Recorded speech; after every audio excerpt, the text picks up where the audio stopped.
Olá, pessoal. Vamos então fazer a correção de pós-médio de física, exercício 8, 9 e 10 do livro didático, né? Então, lá na página 88, nós temos exercício 8, e ele diz assim: a engrenagem da figura a seguir é parte do motor de um automóvel. Os discos 1 e 2, de diâmetro 40 centímetros e 60 centímetros, respectivamente, são conectados por uma correia inextensível e giram em movimento circular uniforme. Se a correia não desliza sobre os discos, a razão velocidade angular 1 sobre velocidade angular 2 entre as velocidades angulares dos discos vale. E aí nós temos as opções. Como não tem unidade de medida, então nós nem vamos fazer a transformação, tá bom? Bom, então aqui, o diâmetro da polia 1 é 40 centímetros. Nós não trabalhamos com diâmetro, nós trabalhamos com raio. Então, é a metade, 20 centímetros. O diâmetro 2, 60 centímetros. Então, o raio, 30 centímetros. Nós queremos saber a razão entre velocidade angular 1 e 2. Bom, nós sabemos que velocidade 1 é igual a velocidade 2, velocidade linear, né? A velocidade com que essa correia gira é igual em todos os pontos, tá? Por isso que eu posso dizer que a velocidade linear 1 vai ser igual à velocidade linear 2. Bom, velocidade linear é velocidade angular vezes o raio. Então, a gente igualou as duas aqui, substituímos, né? Eu quero saber W1 por W2, ou ômega 1 por ômega 2. Então, o que eu fiz? Passei os outros para lá, né? Passei os raios para lá. Então, a velocidade angular 1 sobre velocidade angular 2 vai ser igual a raio 1 sobre raio 2. 20 dividido por 30, eu posso simplificar 2/3, ok? Fácil essa, né? Vamos agora para a atividade 9. A atividade 9 diz o seguinte: duas polias giram simultaneamente acopladas por uma correia de borracha que evita derrapagens. Então, lembra, gente, quando você tem polias ligadas por correia ou corrente, a velocidade linear é a mesma, a velocidade angular nem sempre vai depender do raio dessas polias. Quando você tem acopladas por eixo, a velocidade angular é a mesma, mas a velocidade linear é diferente, né? Então, vamos lá. Se o raio da polia maior é 12 centímetros e o da polia menor é 8 centímetros, qual é a velocidade angular em radianos por segundo de um ponto na periferia da polia maior, quando a polia menor estiver girando a 120 RPMs? Então, tá aqui, ó. A gente tem o raio da polia maior, 0,12 metros, e o raio da polia menor, 0,08 metros. Então, transformei aqui. Eu quero saber a velocidade angular da maior, da 1, em radianos por segundo, e eu tenho a frequência da menor, 120 RPMs. Como eu quero aqui em radianos por segundo, eu não posso trabalhar aqui com minutos, né? Então, transformei por segundos. 1 minuto, 60 segundos. Então, eu dividi por 60, deu 2 rotações por segundo. Beleza. Bom, nós sabemos que a velocidade linear é a mesma. Então, se eu descobrir a velocidade 2, eu vou estar descobrindo a velocidade 1. Então, o que eu fiz? Como eu tenho frequência 2, tenho raio 2, eu substituí esses valores. Então, ficou velocidade linear é igual a 2 vezes 3. Por que 3? Porque o exercício fala para a gente usar o π como 3. Eu não preciso usar 3,14, eu posso arredondar para 3. Então, estou seguindo a orientação do exercício.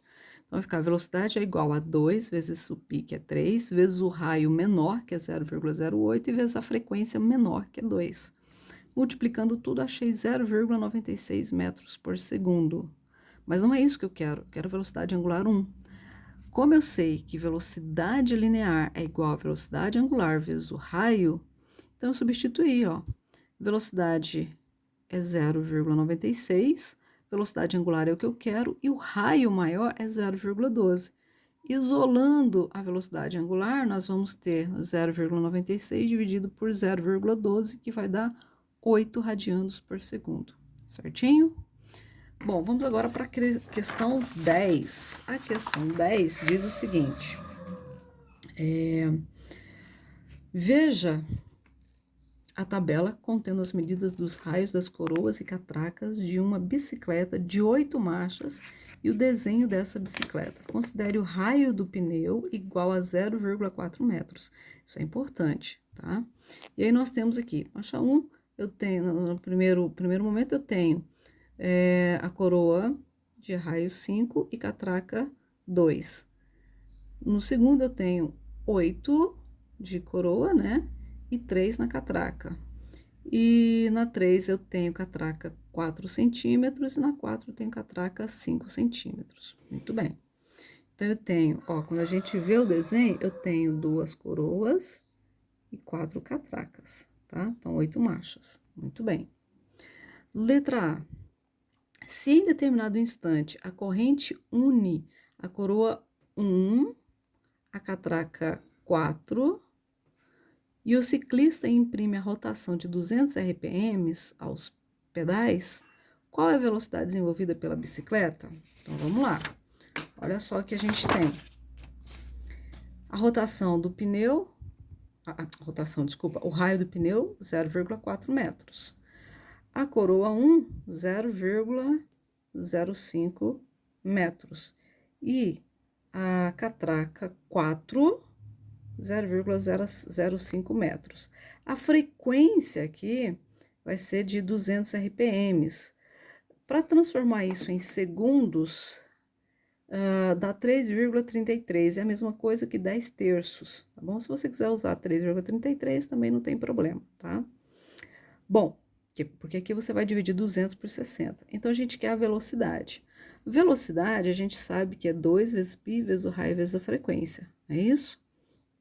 A velocidade, então, vai ser 2 vezes 3 vezes o raio do pneu. Por que do pneu?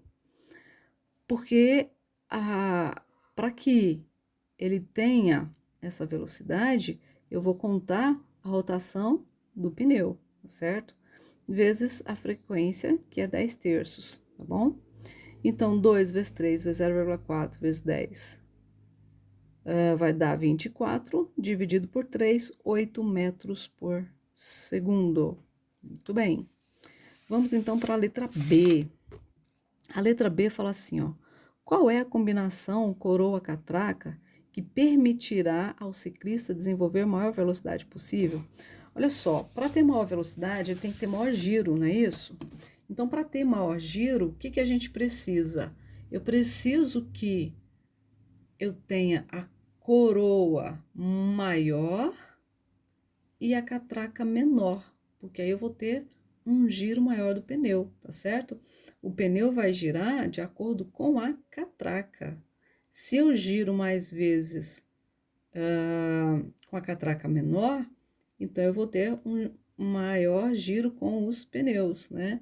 Então, para ter a maior. E a velocidade vai estar ligada com a frequência de voltas, não é isso? Então, o que, que eu preciso? Eu preciso maior coroa com a menor catraca, certinho? Desse modo, eu consigo a velocidade máxima. Bom, vamos então para a letra C, que é a última questão, né? Na letra C, ele fala assim, ó.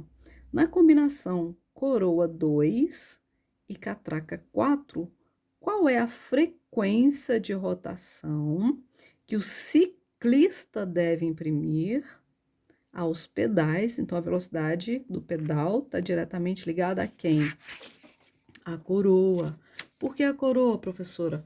Porque há uma ligação aqui por eixo. Então, a velocidade angular que eu tenho no pedal vai ser a mesma velocidade angular da coroa.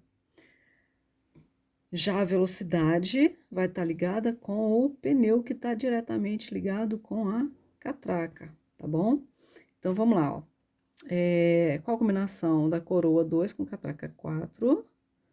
Qual é a frequência de rotação que o ciclista deve impor aos pedais se quiser que a bicicleta desenvolva velocidade de 36 km por hora? Então, veja bem, a velocidade está ligada com o giro do pneu, que está ligado à catraca. Então, eu preciso descobrir essa frequência aqui, ó, tá? Depois que eu descobrir essa frequência, aí eu consigo descobrir a frequência da coroa, porque eu tenho velocidade. Velocidade está ligada com o giro do pneu, que está intimamente ligado com o giro da catraca. Agora, a frequência com que o ciclista vai pedalar aqui, vai dar uma volta completa com o pedal, está ligada com a coroa. Então, a primeira coisa que a gente vai fazer é descobrir a frequência da catraca, tá? Então, o que a gente vai fazer? Olha só, eu vou ter aqui, a primeira coisa que eu fiz foi transformar a velocidade km por hora em metros por segundo, tá? Por quê? Porque eu tenho em RPMs, né, a frequência, vou ter a frequência RPMs, e os raios em metro. Então, transformei em metros por segundo. A velocidade, eu sei que é 2 vezes π vezes o raio vezes a frequência. Então, veja bem, eu quero descobrir a frequência da catraca. A catraca está ligada com a velocidade linear. E essa velocidade linear, ela está ligada ao pneu. Então, eu vou usar aqui o raio do pneu. Então, a velocidade é 10. 2 é da fórmula, o π a gente vai usar 3, o raio eu vou usar o raio do pneu, por quê? Porque está ligado, é diretamente proporcional à velocidade, para a gente descobrir a frequência dessa catraca, né? Ou desse pneu, tá bom? Que vai ser o mesmo. Então, 10 é igual a 2 vezes 3 vezes 0,4, 2,4 de frequência. Isolando a frequência, a gente vai ter 10 dividido por 2,4, que vai dar 4,16 RPS. Bom, eu vou transformar isso daqui em minutos, tá bom? Multiplicando aqui por 60, eu vou ter 250 rotações em 1 minuto. Beleza, mas não é isso que eu quero. Eu quero a frequência das pedaladas. E ela é igual à frequência da coroa. Bom, o raio da coroa sobre o raio da catraca vai ser igual à frequência da catraca sobre a frequência da coroa, tá? Então, o raio da coroa, ele vai ser inversamente proporcional ao raio da catraca, tá bom? Então, o raio da coroa é 8. O da catraca é 5. A frequência da catraca é 250. Eu quero saber a frequência da coroa. Por que da coroa? Porque a coroa tá ligada ao pedal, tá certo? Então, vamos lá, ó. Multiplicando aqui cruzado, a gente vai ter 8 frequência da coroa, 250 vezes 5, vai dar 1.250. Então, isolando a frequência, eu vou ter 1.250 dividido por 8, que vai dar aproximadamente 156 RPMs, rotações por minuto. Então, é isso, pessoal. Espero que vocês tenham acertado e próxima aula a gente se vê. Qualquer dúvida, envie suas mensagens pelo WhatsApp, tá bom? Até mais.